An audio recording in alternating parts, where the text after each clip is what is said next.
Most startup CEOs think that they're the visionary, but actually they're often the biggest threat to their team's productivity. And in this lesson, I'll show you why this happens and what to do about it.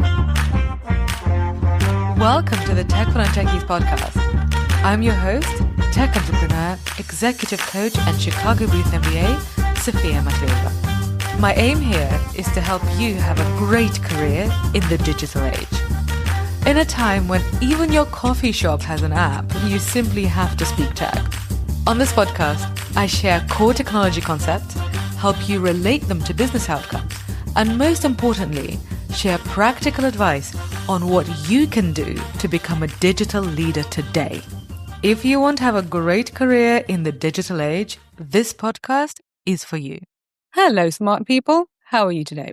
If we haven't met yet, I am Sophia Matveeva. I'm a non-technical founder who has built tech businesses from scratch and helped governments and Fortune 500s upskill for the digital economy. And this show is where we help non-technical innovators learn how to build tech ventures without drowning in jargon. If that is your goal, then hit subscribe. Today's lesson is actually built on a conversation that I had at home with a couple of friends at dinner last week. So both of these friends had worked at startups, and one of them was on the sales side and the other one had been a CTO at various companies. And they had both worked at companies that went from being quite small to exit. So they basically know what they're talking about. And at dinner, they both concluded that the CEO is the most dangerous person in a startup. And that actually is the CEO who is most likely to disrupt things when things are going well. So basically, if the CEO didn't spoil things, then things would have been better. They both concluded, and they worked in very different startups in different geographies and kind of had the same experience. And the thing is, I'm sitting there and I've actually been the CEO of two startups. So in my last company called NT, I was the CEO. That was a tech startup. And at this one, a tech for non-techies. And unfortunately, I actually agreed with them because I recognized a lot of the destructive behaviors that they talked about. And frankly, I knew that I had done them. So today, we're going to cover why the CEO is the biggest threat to a startup's productivity and what you can do about it, whether you are the leader yourself or whether you are in the startup team, so you're having to deal with this person, or whether you're funding startups. So I've got 4 main lessons for you. And then we've got to wrap up about basically what you can do about these things. So, first of all, let's talk about what happens in a large corporation. So, in a large corporation, the CEO is much more constrained because they've got lots of layers. So basically, there's the CEO and the people who are doing the actual work, the client-facing people, the people doing the grunt work. They are really far removed from the CEO.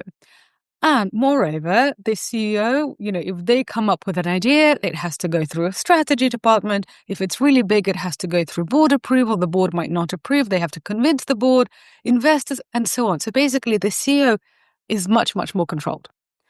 In startups, the CEO can literally walk up to a developer and say, build this, and then somebody will do it. So essentially, in a startup, they have this unchecked power. And even when there is a board, it is not the same as it would be in a large company. And so basically, this unchecked power can destroy velocity. And it's not necessarily because the CEO is a bad person. So insight number 1 for you is that because in startups, that infrastructure to temper the CEO's impulsiveness does not exist, and the CEO can literally double somebody's salary or just sack them on a whim, basically nobody says no to the startup CEO in general. So a startup CEO can walk up to a developer and say, do this. That developer will literally stop doing what they're doing and start working on this other thing. And that can be really, really bad. So if you are the CEO, if you are the leader watching this, make sure to build a culture where you can be challenged. And I'll give you an example. So in my last company at NT, it was a fashion tech company. We had a very strong CTO. So my chief technology officer, he himself was a very strong character. And also he was very well respected in the industry. And I really respected him. And also as a non-technical founder, I knew that technology is his domain and that I had a lot to learn from him on that side. And equally, he respected my domain. And so when I would come up with a feature idea, and as a startup CEO, I would see like a TechCrunch article or I'd see a competitor's feature. I'm like, oh, we need to have this. This is a great idea. Yes, well, let's do this and we'll like make millions. Anyway, so when I would have one of these ideas and I wanted to create a feature that we hadn't discussed and had not yet been in our plan, my CTO would say, okay, fine, we can do this, but we already have a plan. So if we start working on this new thing, that means the plan is going to stall. So do you really want the plan to stall? Or what bits of our plan do you want to remove so we can do this new thing? And so essentially, he cleverly didn't actually say no to me. He basically just explained the trade-offs. And once I understood the trade-offs, then I could make a decision. And a lot of the time I'd think, you know what, this feature is a good idea, but we can put it in development much later on. We also need to test it. And actually our plan right now is pretty good. Let's carry on doing that. And then we'll get to this later. So I needed somebody who was essentially strong enough to say to me, look, this is the plan. What do you want to take out of the plan? Because without that explanation, essentially, we would have been all over the place. And, I would say I was a first-time CEO then, so I hope I do this less now. But I definitely noticed this tendency. And, I listened to my CTO and I had respect for his expertise. And this is another thing that, if you are the leader, then hopefully you have respect for you have professional respect for the people that you've hired, right? So listen to what they have to say and also empower them. Like the way you empower them to say stuff is you ask them, do you think this is a good idea? Should we do this? And tell them, maybe get them to listen to this episode. Okay, so insight number 2. The CTO guy who was at dinner, he told me about the Seagull CEO phenomenon. Basically, he says that, okay, what would happen is that, the development team, they're all working on something, they're writing code, and then the CEO, who's usually at like investor meetings and talking to media or customers or whatever, the CEO just swoops in, and he said, poos all over the place, like poos all over what you're doing, says, stop doing this, start doing this, basically completely disrupts momentum and then disappears. So basically like a seagull. Go in, poo everywhere, and then fly off. And so he said that as the CTO, this happened to him several times in companies that he's worked in.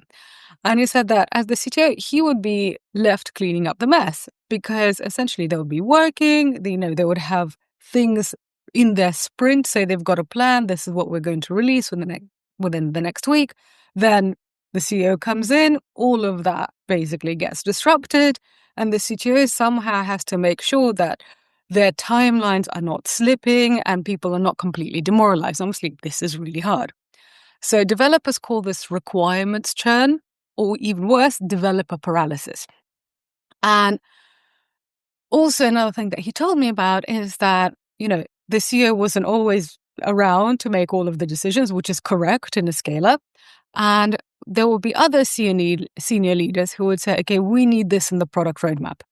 But he said that developers would actually stop listening to the senior leadership team and stop listening to their ideas, because he said that, the CEO would come in and they would say, okay, no, we don't want to do this. We want to do this instead. And developers would think, well, why do I want to start working on one thing?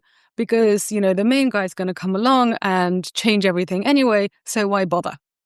So actually, when you have this situation, it completely destroys productivity because people are actually not doing anything.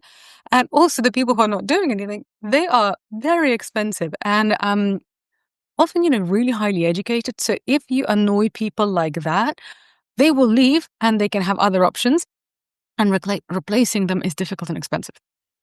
So the rule here is do not derail your own product roadmap if you have a fancy new idea. Use a structured product review process.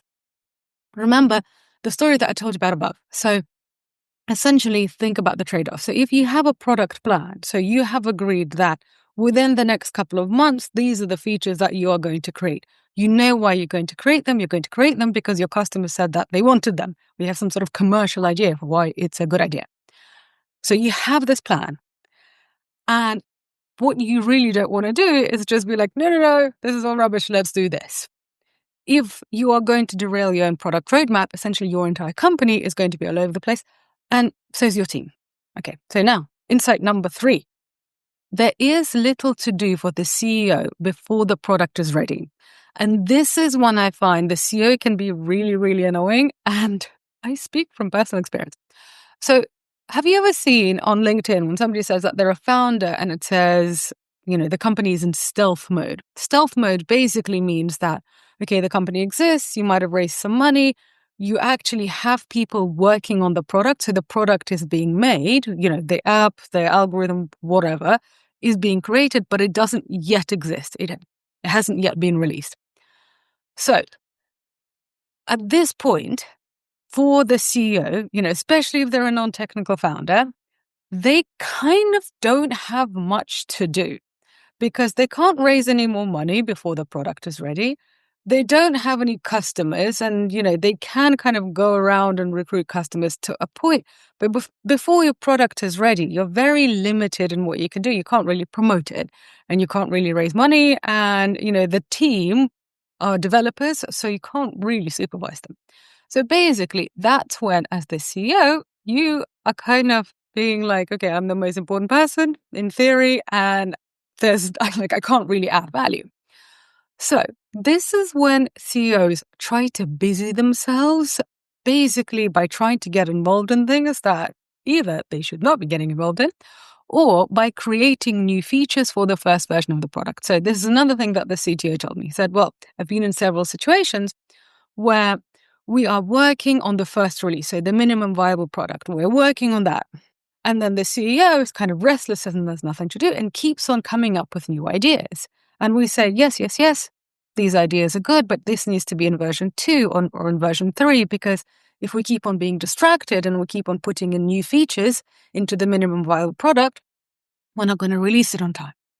And so there's a video actually I have on why MVPs are always late, and this is one of the reasons. One of the reasons is that the requirements keep on slipping because somebody, often the CEO, is like, oh no, we need to have this, and we need to have this. So this delays shipping. That does not look good to customers, to investors, also to your team, because, they need motivation. I find that the entire team is kind of restless before the product is released. So basically, what can you do about this? Focus, basically, be an adult, be the guardian of priority. So as you can tell so far, I just keep on saying to you, know what your priorities are and keep on focusing on them. And essentially, don't be distracted by shiny object syndrome. Okay. Key insight 4, that's the last one for you. The CEO can be a bottleneck in human form. So this actually happens most often when you're not in a remote team. So you'll understand what I mean. What can happen, and it should not, is that the CEO has an idea and wants something done. And they walk into the office and they know the developer that would work on it. So let's say, I don't know, there's the CEO wants something changed on the website and they know who the front-end developer is. So they'll just go straight to the front-end developer instead of going through the chain of command, which should be the CTO, and then the CTO would apportion the tasks. But they're like, why bother? I don't want to distract the CTO. I can just go to the person who I know is going to do this. This breaks the chain of command. And it causes confusion and it obviously undermines the senior leadership. But also, what happens is, what I described to you is, in my situation, is that I had a very strong CTO who essentially would say to me, he was very polite, but even when he was thinking this is complete nonsense, he would say, we've got a plan. What do you want to take out of the plan? And he was old enough to do this. Basically, he was experienced and really respected in the industry. So he had that confidence of a very experienced person. Now, often when the CEO bypasses that experienced person with that gravitas to push back, and they go straight to somebody who's junior, that junior developer is like, oh my God, the CEO is talking to me. If I don't do this, they'll fire me. Or, they're just a bit like, oh my God, the CEO is talking to me. I'd better do everything I can to impress them. Which is totally normal, right? I behaved like that when I was a junior employee too. If an important person sweeps in, I'd be like, I'm going to drop everything and do what they say. So This is why it's so important for the CEO not to break the chain of command, because the CTO has probably given that developer things to do. They probably have a timeline. And if that developer, the front-end developer, doesn't do their bit, that maybe they can't release the entire thing, so the entire team's work is disrupted because one person has stopped working on what they're doing. And often the CTO might not even know because they haven't been told. So this is, the chain of command exists for a reason. And the chain of command is broken in startups because I think people want to be like kind of cool and like we're all friends and we're in this great startup team. But the chain of command exists for a reason. I'm not talking about bureaucracy, like don't create needless bureaucracy. But in order for your products to be released, you need a whole team basically working cohesively. So if you as the senior person go and distract the junior people, the team is no longer working cohesively. So if you are the CEO, then speak directly through your chief technology officer. And if you're in the team, and if you are a junior person, I know this is going to sound scary, but just basically ask them, is this a priority? So you can say to them, I am working on this. The boss, the CTO told me to work on this. Shall I put this aside and do your thing? And if they say, yes, this is really important, then okay, frankly, what can you do? They're the CEO. But often they might think, oh yeah, okay, literally, I just had this idea on the taxi coming over here. I didn't really think it through. I was just kind of like saying things that are on my mind. I didn't really expect everybody to drop what they're doing. So, that has definitely happened to me, and I know that's happened to other leaders. So, here's our wrap up. What can be done to make the CEO less dangerous, to make the entire team more productive? So, if you are the CEO, be aware of your own weight, because your words are interpreted as instructions. You might have just read something in an article and you might think, oh yeah, this is something we should do. This sounds really cool. But people are going to drop what they're doing and start doing it. So be aware of that. So filter your input and ask yourself, is this a useful comment to say now to this person? Often, frankly, it's not. If you're in the startup team, I suggest that you learn to push back strategically. Basically, do what my CTO did. Say, so, okay, well, I'm working on this. And so how does this thing fit into our current priorities? And if the CEO says, you know what, this is super important, drop everything else, well, you got to do what you got to do. But basically, help them understand that there are trade-offs. And obviously use your own judgment, because if the CEO is a reasonable person, then, okay, they're going to think, oh, you know what? Yes, okay, fine. Let's put this as priority number 3, not priority number 1. Sometimes you're just going to have a massive egomaniac who's going to throw a fit. So if it's that kind of person, obviously pushing back is not a good idea. But if they're a complete weirdo egomaniac, maybe get a job somewhere else. That's another lesson. Anyway, if you are an investor, I just want you to know that this happens. And if you're an investor, you are, mostly speaking to the CEO. And you might not know that this is an issue. So pay attention to founder behavior, not to just product market fit. Because a well-meaning but chaotic CEO who does not respect the chain of command essentially doesn't respect his senior leaders. And if senior leaders don't feel respected, what do you think they're going to do? So that's the end of today's lesson. I hope you found it useful. If you did, then I would love to hear from you. So please write me a comment or a rating or a review. Or if you're watching this on YouTube, then press like and maybe write a comment. Be super generous. And obviously subscribe, because especially if you're a non-technical innovator who wants to succeed in the digital age, this show is definitely for you. And by the way, if you are a non-technical founder building your first venture, then you should definitely take our Tech for Non-Technical Founders course. It is not currently open for enrollment because it's summer and I want you to have some time off and enjoy yourself, but it is going to be open in autumn, in the fall, when it's back to school. So basically stay tuned. And on that note, I'm going to love you and leave you. Wish you a wonderful day, and I shall be back in your delightful smart ears next week. Ciao.